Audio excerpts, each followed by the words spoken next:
السلام علیکم ورحمۃ اللہ وبرکاتہ۔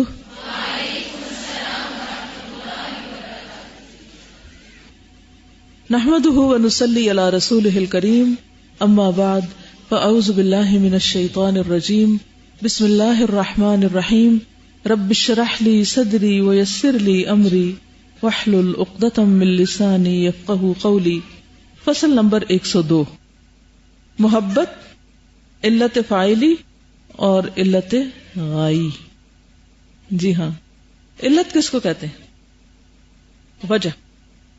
فاعلی، فاعل کس کو کہتے ہیں؟ کام کرنے والا۔ فاعلی، کرنے والی، یعنی کاموں کا محرک۔ یوں سمجھے کہ کوئی بھی کام کرنے والا جو کوئی کام کرتا ہے تو اس کی علت یا اس کی وجہ یا اس کا سبب یا اس کے پیچھے محبت ہوتی، محبت کام کرواتی، ٹھیک ہے۔ اور علت غائی، غائی غایت سے ہے، ٹھیک ہے۔ غایت کہتے ہیں انتہا کو، کسی بھی چیز کا آخری درجہ، انتہائی حد، مقصود، مطلوب، یعنی کسی بھی گول کو اچیو کرنے کے لیے، کسی بھی ٹارگٹ کو پانے کے لیے انسان جب ہی کوشش کرتا ہے جب اس کے پیچھے کوئی وجہ ہوتی ہے، اور وجہ وہ کیا ہوتی ہے؟ محبت ہوتی ہے۔ عالم علوی میں اور عالم سفلی میں جس قدر حرکات صادر ہوتی، حرکات، موشنز، حرکتیں، یہ جو بھی موٹیوز ہوتے ہیں انسانوں میں بھی یا ویسے چیزوں میں، ان کی اصل اور منبع یعنی سورس محبت ہے۔ محبت انسان کو کھینچ کر اس چیز کی طرف لے جاتی ہے، اور جس بھی چیز سے انسان کو محبت ہوگی اس کی طرف خود بخود بڑھتا چلا جائے گا، کھنچتا چلا جائے گا۔ محبت ہی ان حرکات کی علت فاعلی ہے، یعنی کام کرانے والی فورس ہے، یوں کہہ لیں، اور محبت ہی علت غائی ہے۔ اس کی وجہ یہ ہے کہ حرکتیں تین قسم کی ہیں، تین طرح کی حرکات ہوتی ہیں۔ نمبر 1، حرکت اختیاری، ارادی۔ مثلا آپ اپنا ہاتھ اوپر کریں تو آپ نے کیا کیا؟ ارادہ کیا کہ مجھے وہ چیز لینی ہے، تو آپ اپنے ارادے کے ساتھ ہاتھ بڑھاتے ہیں، یہ آپ کی حرکت ارادی ہے۔ حرکت طبعی، نیچرل موومنٹ، جیسے مثلا ہمارا دل حرکت کر رہا ہے، طبعی ہے، ہم اسے حکم نہیں دیتے، یہ ہمارے ارادے سے وہ نہیں کرتا۔ یا اسی طرح کچھ ہماری حرکات جیسے باڈی لینگویج ہوتی ہے، آپ نے دیکھو گا ہر شخص کی فرق ہوتی ہے۔ جب ہم بات کر رہے ہوتے ہیں تو انگلی اٹھاتے ہیں، ہاتھ اٹھاتے ہیں، بازو ہلاتے ہیں، جلاتے ہیں، یہ کیا ہے؟ ہم سوچ کے نہیں کہ اچھا اتنے اینگل پہ جانا ہے، اتنے پہ جانا ہے، وہ کیا ہے؟ ہماری طبیعت کا حصہ ہوتا ہے، جیسے ہم سوچتے ہیں ویسے ہی وہ طبعی نیچرل حرکات ہونے لگتی ہیں۔ حرکت قصری، قصری کہتے ہیں جبری کو، غیر اختیاری، جس میں ہمارا کوئی اختیار نہیں۔ حرکت طبعی کی اصل سکون ہے۔ جسم اس وقت حرکت کرتا ہے جب وہ اپنے مستقر اور مرکز طبعی سے علیحدہ ہو جاتا ہے۔ اس وقت جسم صرف اس لیے حرکت کرتا ہے کہ وہ اپنے مرکز طبعی اور اصل مستقر پر جلد سے جلد پہنچ جائے، اور یہ صرف اس لیے حرکت کرتا ہے کہ ایک قاصر حرکت دینے والا اسے حرکت دے رہا ہے۔ بنابراً جسم کی یہ حرکت قصری اور جبری ہے، یعنی انسان جب پیدا ہوتا ہے اور اس کے اندر روح آتی ہے اور پھر وہ زندگی کے ایک ایک دن گزار کے بالآخر اپنے ٹھکانے پہنچ جاتا ہے۔ اور جس چیز کی بھی حرکت طبعی بذات ہی ہوا کرتی ہے، اس کا مطالبہ اور اقتضاء یہی ہوا کرتا ہے کہ وہ اپنے اصل مرکز کی طرف جلد سے جلد عود کر آئے، واپس آ جائے، لوٹ آئے۔ اجسام کی حرکت جیسے ستارے ہیں، سیارے ہیں، پلانٹس ہیں، خواہ قصری ہو خواہ طبعی، دونوں کسی محرک قاصر کی تابع ہوتی ہیں، ان کی اپنی مرضی کوئی نہیں ہوتی۔ سورج، ستارے ایک نظام کے پابند ہیں۔ حرکت اختیاری اور ارادی، جو دوسری دو حرکتوں کی اصل ہے، خود ارادے اور محبت کی تابع ہوتی ہے۔ یعنی کچھ چیزیں تو ہمارے اختیار میں نہیں ہیں، کچھ چیزیں جو ہیں وہ اختیار میں ہیں۔ جہاں ہمارے اختیار نہیں وہاں تو بس ٹھیک ہے، جیسے ہو رہی ایک چیز ہو رہی ہے، لیکن جو کام ہم اختیاری طور پہ کرتے ہیں ان کے پیچھے محبت ہوتی۔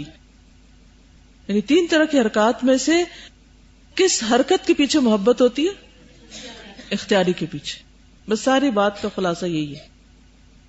اور یہ محرک قاصر ان دونوں حرکتوں کا موجب ہوتا ہے. حرکت اختیاری اور ارادی جو دوسری دو حرکتوں کی اصل ہے خود ارادے اور محبت کی تابع ہوتی ہے. اس طرح ہر سے قسم کی حرکتیں محبت اور ارادے کے تابع ہیں. یعنی پہلی دو جو ہیں جس میں طبعی اور قصری ہیں یہ تابع ہیں کس کے؟ اختیاری کے. اور پھر اختیاری جو ہے وہ محبت کے. اور اس طرح ساری حرکتیں ایک طرح سے اس کے ساتھ لگ جاتی ہیں, انٹرلکٹ ہیں. حرکتیں صرف تین ہی قسم کی ہو سکتی ہیں. ان کی دلیل یہ ہے کہ متحرک کو اگر حرکت کا شعور ہے تو اس حرکت کو حرکت ارادی کہیں گے. ذرا پڑھیے اس جملے کو.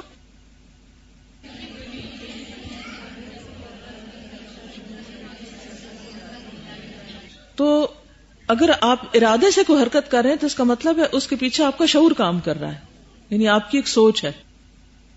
اور اگر اسے حرکت کا شعور نہیں تو پھر یہ دیکھیں گے کہ وہ اپنی طبیعت کے مطابق حرکت کر رہا ہے یا اس کے خلاف. اب کئی چیزیں تیز حرکت کرتی ہیں, کئی کم کرتی ہیں, ایسے جانور ہیں مختلف طرح کے. اگر طبیعت کے مطابق حرکت کر رہا ہے تو اسے حرکت طبعی کہیں گے, اور اگر اس کے خلاف حرکت کر رہا ہے تو اسے حرکت قصری کہا جائے گا. یعنی جس نیچر پر اللہ نے جس چیز کو بنایا اگر اس کے مطابق ہے تو کیا ہے؟ طبعی. اور اگر نہیں تو قصری, یعنی کہ پھر وہ جبر کے ساتھ اس کو کم یا زیادہ کر دیا گیا.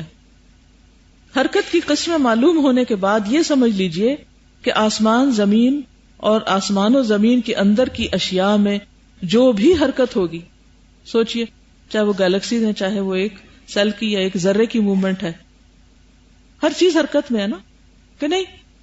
یہ تو پڑھا ہے نا سب نے, کسی کی اختیاری کسی کی غیر اختیاری. یہ دو تو آپ کو پتہ ہی پتہ ہے نا, اگر باقی نہیں بھی پتا تو کہتے ہیں کہ یہ جتنی بھی حرکتیں ہیں خواہ وہ افلاک اور سماوات کی حرکت ہو یعنی گیلیکسیز وغیرہ میں, یا سورج چاند اور ستاروں کی, ہوا بادل بارش یا نباتات کی حرکت ہو, خواہ کسی مادہ کے حمل میں بچے کی حرکت یعنی پیٹ میں, تمام حرکتیں مدبرات امر مقسمات امر ملائکہ اور فرشتوں کے واسطے اور ذریعے ہی سے ہوتی ہیں.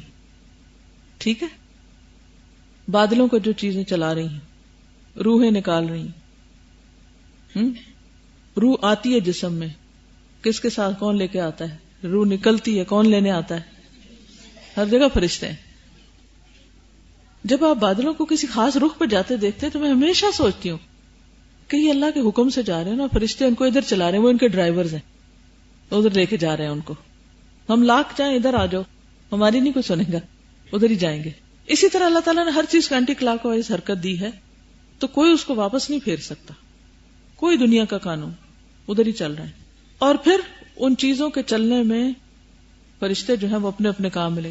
وما نتنزل الا بامرہ, ہر چیز اللہ کے حکم کے ساتھ لے کے وہ اترتے ہیں.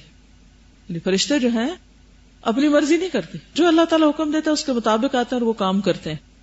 اور کائنات کے سارے کاموں کے اندر ان کی ڈیوٹیز ہیں اور وہ اس کے حکم کے مطابق ان چیزوں کو سر انجام دے رہے ہیں. قرآن و سنت کی نصوص سے اس کا ثبوت ملتا ہے. اس پر ایمان لانے ہی سے فرشتوں پر پورا پورا ایمان ہو سکتا ہے. ہم سب پڑھتے ہیں نا فرشتوں پر ایمان لانا ضروری ہے, لیکن اس ایمان کے ساتھ یہ کنیکشن کتنا زبردست انہوں نے یہاں جوڑا ہے. ایک عقیدہ یا نظریہ کیا ہے کہ ہر چیز خود بنی ہے اور خود ہی حرکت کر رہی ہے, بس ایک دفعہ وہ چکر چل پڑا اور وہ چلا چلا جا رہا ہے, بگ بینگ ہوا اور ہر چیز موومنٹ میں آ گئی اور اب وہ موو کر رہی ہے. اور اسلامی عقیدہ کیا کہتا ہے کہ اللہ تعالیٰ نے فرشتوں کو بنایا اور فرشتوں کے ذریعے ان چیزوں کو ایک خاص طریقے پر چلایا جا رہا ہے. نہ کائنات خود بنی ہے نہ خود چل رہی ہے, اللہ نے بنائی ہے اور اللہ کے حکم سے چل رہی ہے, اور فرشتوں کو اس کو چلانے کا کام دیا گیا ہے.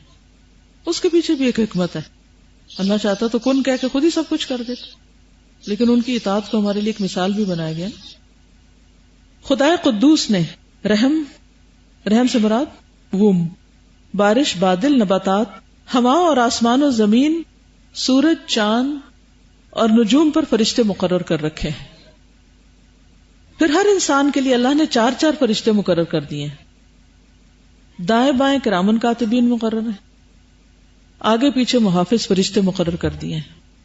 لہو معقبات من بین یدیہ ومن خلفہ یحفظونہ من امر اللہ, قرآن مجید میں آتا ہے محافظ فرشتے, اور پھر کرامن کاتبین. 4 کے بیچ میں جا رہے ہوتے ہیں آپ، اکیلے نہیں ہوتے کہیں. نیز ہر انسان کی روح قبض کرنے اور روح کو اپنے اصل مستقر یعنی جنت یا دوزخ تک پہنچانے پر فرشتے مقرر ہیں. جس پہلے کہا تھا نا جسم حرکت میں آتا ہے، اللہ کے حکم سے پیدائش ہوتی ہے، پھر اس کے بعد وہ چلتا چلا جاتا ہے، جس سے سورج کے لیے آتا ہے نا لَا الشَّمْسُ يَنبَغِي لَهَا أَن تُدْرِكَ الْقَمَرَ وَلَا اللَّيْلُ سَابِقُ النَّهَارِ. اور پھر یہ کہ كُلٌّ فِي فَلَكٍ يَسْبَحُونَ. اور پھر وَالشَّمْسُ تَجْرِي لِمُسْتَقَرٍّ لَهَا، وَالشَّمْسُ تَجْرِي لِمُسْتَقَرٍّ لَهَا. ہر چیز کا ایک مستقر ہے اور اس کی یہ حرکت اپنے مستقر کی طرف ہے. انسان جب دنیا میں آتا ہے، یہ جو کچھ ہم کرتے ہیں نا ایک ایک دن ڈوبتا جاتا ہے اور ہم اپنے مستقر کی طرف حرکت کرتے چلے جا رہے ہیں، بڑھتے چلے جا رہے ہیں. یہ جو لوگ چھپ چھپ کے کام کرتے ہیں نا، اگر ہم سوچیں نا کہ ہم اکیلے ہیں ہی کوئی نہیں تو کوئی غلط کام نہ کریں.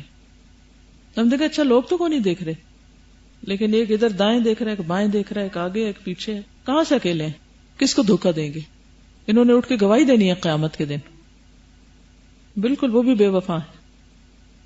نیز ہر انسان کی روح قبض کرنے اور روح کو اپنے اصل مستقر یعنی جنت یا دوزخ تک پہنچانے پر فرشتے مقرر ہیں.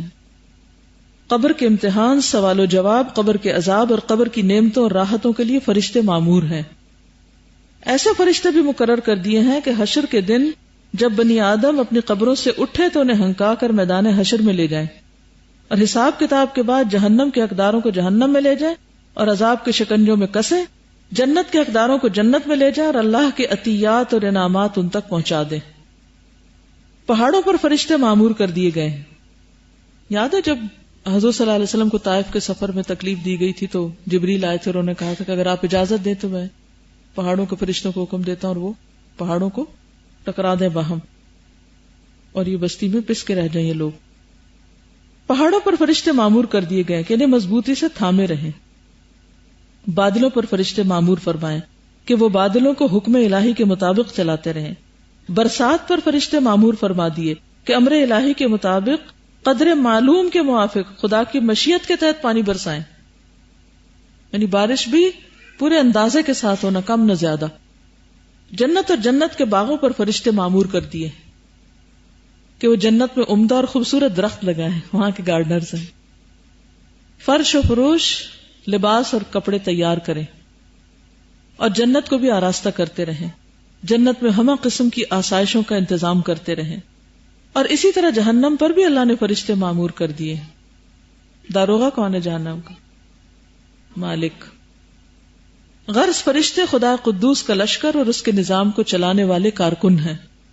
لفظ ملک اس امر کی طرف توجہ دلاتا ہے اور یہ ملائکہ اور فرشتے اللہ کا حکم نافذ اور جاری کرتے ہیں. انہیں خود کسی قسم کا اختیار حاصل نہیں ہے بلکہ ہمہ قسم کا اختیار صرف خدا قدوس ہی کو حاصل ہے. فرشتوں کا کام صرف اس قدر ہے کہ اللہ کی مخلوق کی تدبیر اور تنظیم اور اللہ کے عطیات اس کی مخلوق پر اس کے حکم کے مطابق تقسیم کرتے رہیں. قرآن حکیم میں اللہ کے فرشتوں کا بیان ہے وَمَا نَتَنَزَّلُ إِلَّا بِأَمْرِ رَبِّكَ لَهُ مَا بَيْنَ أَيْدِينَا وَمَا خَلْفَنَا وَمَا بَيْنَ ذَلِكَ وَمَا كَانَ رَبُّكَ نَسِيًّا. اور ہم تمہارے پروردگار عالم کے حکم کے بغیر دنیا میں آ نہیں سکتے، اور جو کچھ تمہارے آگے ہونے والا ہے اور جو کچھ ہم سے پہلے ہو چکا ہے اور جو کچھ ان دونوں وقتوں کے درمیان ہے سب اس کے حکم سے ہے، اور تمہارا پروردگار عالم بھول جانے والا نہیں ہے. یہ بھی ارشاد باری تعالیٰ ہے وَكَم مِّن مَّلَكٍ فِي السَّمَاوَاتِ لَا تُغْنِي شَفَاعَتُهُمْ شَيْئًا إِلَّا مِن بَعْدِ أَن يَأْذَنَ اللَّهُ لِمَن يَشَاءُ وَيَرْضَىٰ. اور کتنے ہی فرشتے آسمانوں میں ہیں کہ ان کی سفارش کچھ بھی کام نہیں آتی مگر جب اللہ اجازت عطا فرما دے، اس کے بعد ان لوگوں کے لیے جن کے لیے اللہ چاہے اور راضی بھی ہو.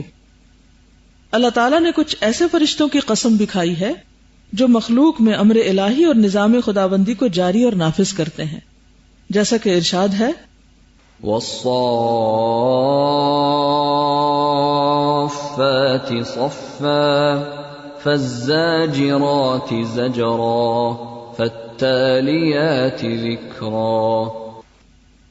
قسم ہے ان جماعتوں کی جو صف بستہ رہتی ہیں. پھر قسم ہے ان جماعتوں کی جو ڈانٹتی ہیں فرشتوں کی. پھر قسم ہے ان جماعتوں کی جو تلاوت قرآن کرتی ہیں تاکہ محبت پوری ہو اور ڈرایا جائے.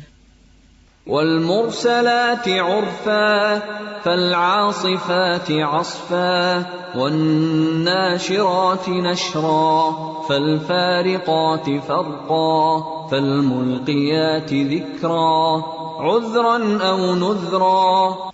ان ہواؤں کی قسم جو معمولی رفتار سے چلائی جاتی ہیں پھر زور پکڑ کر تیز ہو جاتی ہیں، آہستہ آہستہ چلتے چلتے پھر آندھی کی شکل اختیار کر لیتی، اور بادلوں کو ابھار کر چاروں طرف پھیلا دیتی ہیں، پھر جدا کر دیتی ہیں ٹکڑے ٹکڑے، اور پھر دلوں میں اللہ کا خیال ڈال دیتی ہیں.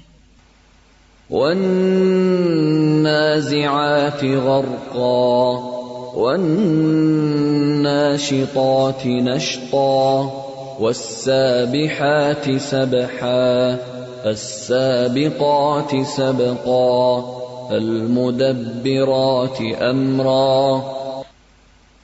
اور ان فرشتوں کی قسم جو گھس کر جان نکالتے ہیں، اور ان فرشتوں کی قسم جو ایمان والوں کی جان ایسی آسانی سے نکالتے ہیں جیسے بند کھول دیتے ہیں، اور ان فرشتوں کی قسم جو تیرتے پھرتے ہیں، پھر لپکتے ہیں، پھر جیسا حکم ہو اس کے مطابق انتظام کرتے ہیں.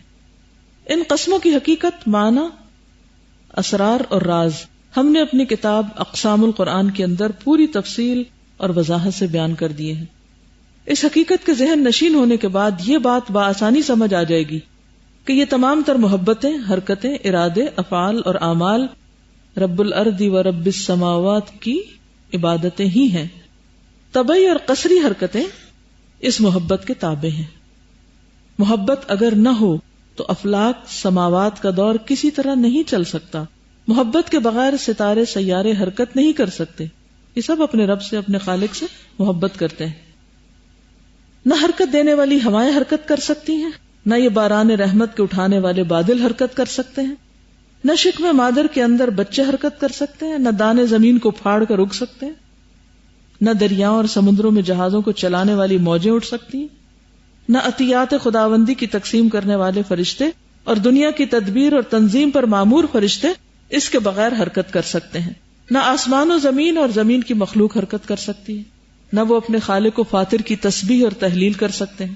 پاک اور مقدس ہے وہ ذات جس کی زمین اور آسمان تسبیح کر رہے ہیں، اور زمین و آسمان کی ہر چیز اس کی تسبیح کر رہی ہے. وَإِن مِّن شَيْءٍ إِلَّا يُسَبِّحُ بِحَمْدِهِ وَلَكِن لَّا تَفْقَهُونَ تَسْبِيحَهُمْ إِنَّهُ كَانَ حَلِيمًا غَفُورًا. اور جتنی چیزیں ہیں سب اس کی حمد و ثنا کے ساتھ اس کی تسبیح و تقدیس کر رہی ہیں، مگر تم ان کی تسبیح و تقدیس نہیں سمجھ سکتے. اس میں کوئی شک نہیں کہ وہ بڑا تحمل والا، بڑا ہی درگزر کرنے والا ہے. خلاصہ کیا ہے؟ کیا بات سمجھ آئی؟ مجھے تو اس میں یہی بات سمجھ میں آئی ہے کہ تمام جو حرکتیں ہیں اصل ان کی جو ہے وہ ارادی اور اختیاری حرکت ہے، اور تمام اختیاری جو حرکتیں ہیں وہ سب محبت کے تابع ہیں. تو پھر یہ پورا نظام اور یہ پوری کائنات کا جو سلسلہ ہے یہ محبت ہی کے زیر اثر ہے، یہ اس کے تابع ہے. محبت کے بغیر کوئی چیز بھی نہیں ہو سکتی. اب یہ ہے کہ ان سب کی محبت کا رخ درست ہے. ہماری محبتیں اصل سے ہٹی ہوئی ہیں، بگاڑ یہیں سے آتا ہے. والذین آمنوا اشد حبا للہ، جب اس سے نیچے اترتے ہیں تو پھر اسفل سافلین تک جاتے ہیں. محبت کی اصل جو ہے وہ اللہ کی ذات ہے، اس نے دل میں ڈالی ہے انسان کے کہ وہ اس کو محسوس کرے. سیجعل لهم الرحمن ودا، یعنی جس طرح اور چیزیں الہمہا فجورہا وتقواہا انسان کے اندر عقل رکھی گئی اور صلاحیتیں انسان کے اندر رکھی گئی، اسی طرح انسان کے اندر محبت بھی ڈال دی گئی ہے. تمام چیزوں کے اندر اپنے خالق یعنی اپنی اصل کی طرف لوٹنے کی ایک فطری طلب ہے، تڑپ ہے، اور اسی کے حکم کے تابع وہ جبری ہے، قصری ہیں ان کی حرکات. یعنی محبت جو ہے یہ اختیاری فعل نہیں ہے؟ نہیں، محبت اختیاری تو ہے لیکن صرف انسان کی حد تک. انسان کو جیسے باقی چیزوں میں اختیار دیا گیا ہے اچھا برا کرنے کا، اسی طرح محبت میں بھی اختیار دیا گیا ہے. استاذ ایک کوشچن میرے ذہن میں یہ آ رہا تھا کہ جیسے ہر چیز کے لیے اللہ تعالیٰ نے لاز بھی بنائے ہیں نا، فزیکل لاز جن کو ہم کہتے ہیں، تو ہم لوگ صرف وہ لاز پڑھتے ہیں. جیسے بارش ہونے کے لیے ایک سسٹم ہے، پھر ہر چیز کے ہونے کے لیے یہاں پر جیسے کہا گیا کہ فرشتے ہی ہیں جو سارے کام اللہ کے حکم سے کرتے ہیں، ان بادلوں کو چلانا، بارش برسانا، سب کچھ. تو ہم ان دونوں چیزوں کو پھر انکارپوریٹ کس طرح سے کریں؟ کیونکہ کیا نہیں گیا تو ہم کبھی سوچتے بھی نہیں کہ پھر یہ ایسے ہی ہے نا کہ جیسے مثلاً ایک کارخانہ کا لگایا جاتا ہے تو اس کو ایک پورا سسٹم ہوتا ہے نا، اس میں ایک ایکوریٹلی کیلکولیشنز کے ساتھ مشینیں فٹ کی جاتی ہیں، لیکن ان مشینوں کے اوپر آخر انجینئر بھی تو کھڑے ہوتے ہیں نا، جو ان کو لک آفٹر کر رہے ہوتے ہیں، دیکھ رہے ہوتے ہیں. فلی آٹومیٹک مشینیں بھی ایسا نہیں ہوتا کہ وہ بالکل ہی اپنے آپ ہی سب کچھ چل رہا ہے، ان کو بھی ایک طرح سے ان کو تو مانیٹر کرنے والے موجود ہوتے ہیں. تو اسی طرح اللہ تعالیٰ نے کائنات بنائی اور اس کے پیچھے ایک وزڈم ہے، ایک حکمت ہے. اللہ چاہے تو کیا نہیں ہو سکتا، لیکن یہ اس کا ایک طریقہ ہے اور اس میں ہمارے سیکھنے کی ایک چیز ہے. جس طرح اللہ تعالیٰ نے ہر چیز کو بتدریج بنایا ہے، وَخَلَقْنَاكُمْ أَطْوَارًا، اللہ چاہتا تو ایک سیکنڈ میں پورا انسان بنا کے کھڑا کر دیتا، لیکن ایک طریقہ رکھا. کیوں؟ تاکہ انسان اس سے سیکھے کہ اس کائنات میں کوئی شارٹ کٹ نہیں ہے، ہر چیز ایک تدریج کے ساتھ. زمین آسمان کو بھی 6 دن میں بنانے کی بات ہے، وہ اللہ کو معلوم ہے کہ وہ 6 دن کیسے ہیں، اور پھر اسی طرح باقی چیزیں بھی. تو یہ تمام چیزیں کہ چیزوں کو تدریج کے ساتھ اور ایک تدبیر کے ساتھ ایک آگے لے کے چلنا، اور پھر اس کا ایک پورا سسٹم قائم کر کے اس کے اوپر ایسی ہستیوں کو متعین کرنا اور پھر اس کے بارے میں بتانا. وما یعلم جنود ربک الا ھو، اللہ کے لشکر اتنے ہمیں پتہ بھی نہیں ہے، معلوم نہیں اور کیا کیا مخلوق ہے جو کیا کچھ کر رہی ہے. ہمارا علم تو بہت محدود ہے، قطرے برابر بھی نہیں ہے، صرف اس نے جو سکھایا. سبحانک لا علم لنا الا ما علمتنا. اب اس میں فرشتے جو کچھ کر رہے ہیں اور ان کی جو کام ہے وہ ہمیں بتائے بھی گئے ہیں. کیوں بتائے گئے ہیں؟ قرآن تو کتاب ہدایت ہے، اس میں فرشتوں کی ساری باتیں کو وہ ایسا بھی کرتے ہیں اور ایسا بھی کرتے ہیں ایسا، اور کچھ چیزیں حدیث سے بھی ہمیں پتہ چلتی ہیں. تو یہ کیوں ہمیں بتائی گئی ہیں؟ اس میں ہمارے سیکھنے کا ایک بہت بڑا سبق ہے کہ ہم اپنے دنیا کے امور کو کس طرح کریں. ایک چیز اسی طرح جیسے مختلف جانور ہیں. جب میں کینیا میں ایک دفعہ مجھے جانے کا اتفاق ہوا تو سامنے جنگلوں میں چونکہ جانور بہت دیکھے، میں سوچتی تھی چلو بھیڑ بکری گائے تو ہمارے پاس ہوتی ہے اور ہم اسے دودھ پیتے ہیں، ہم گوشت کھاتے ہیں، مرغی کے انڈے کھاتے ہیں، اور یہ اتنے پرندے اور اتنی قسمیں اور یہ سب کس لیے ہیں؟ یعنی میں بہت کوشچن کرتی تھی یہ کس لیے بنائی. تو میں نے پہلی دفعہ دیکھا چیتا کیسے بھاگتا ہے اور کیسے ہنٹ کرتا ہے اور شیر کس کو پکڑ کے لاتا ہے، اور یہ سب کیا ہے، کیوں ہے. پھر اسی دوا شافی میں جب میں نے پڑھا، اگرچہ قرآن پاک میں وہ آیت آتی ہے جس کی سفیان ابن عیینہ جو تعویل کرتے ہیں وہ یہ کہ وما من طائر یطیر بجناحیہ الا امثالکم، کہ تمہاری طرح امتیں ہیں. اب اس سے انہوں نے کیا سبق نکالا کہ مختلف طرح کے جو جانور ہیں ان کی جو طبائع ہیں، ان کی جو نیچرز ہیں، انسان جب انسانیت سے گرتا ہے تو وہ مختلف لیولز پر مختلف جانوروں کی سطح پہ جا کے لگتا ہے. کوئی گدھے کی طرح ہے، اور کوئی جیسے مثل الذین حملوا التوراۃ ثم لم يحملوها کمثل الحمار يحمل اسفارا، ان کو اس سے تشبیہ دی گئی. لالچی عالم کو کس سے تشبیہ دی گئی؟ کتے سے تشبیہ دی گئی. پھر اسی طرح کسی کو سانپ سے تشبیہ دی گئی، کسی کو بچھو سے، کوئی کسی طرح کو. تو مختلف جو جانور ہیں، یعنی کہ اللہ تعالیٰ نے لقد خلقنا الانسان فی احسن تقویم ثم رددناہ اسفل سافلین. تو اسفل سافلین کیا ہے؟ وہ جانوروں کی سطح پر اترنا اپنی خواہشات کی وجہ سے. کوئی خنزیر کی طرح ہے، کوئی مسخ کیوں ہوئے؟ یعنی سوچئے کہ مسخ کیوں ہوئے تھے؟ اللہ کی نافرمانی کی وجہ سے. بعض مفسرین یہ بھی کہتے ہیں کہ مسخ جو تھا وہ دل کا مسخ تھا، شکلیں نہیں مسخ ہوئی تھی، دل مسخ ہوتے، دل ان کے اس جیسے. یہ بھی ایک رائے ہے، لیکن راجح رائے یہی ہے کہ ان کے جسم بھی، شکلیں بھی بدل گئی. اور یہ بھی ہم نے پڑھا تھا دوائے شافی میں کہ مختلف لوگوں کے اندر جو مختلف طرح کی خصلتیں ہوتی ہیں ان کی شکلوں پر بھی ان جانوروں کی طرح کے کچھ شباہت نظر آنے لگتی ہے.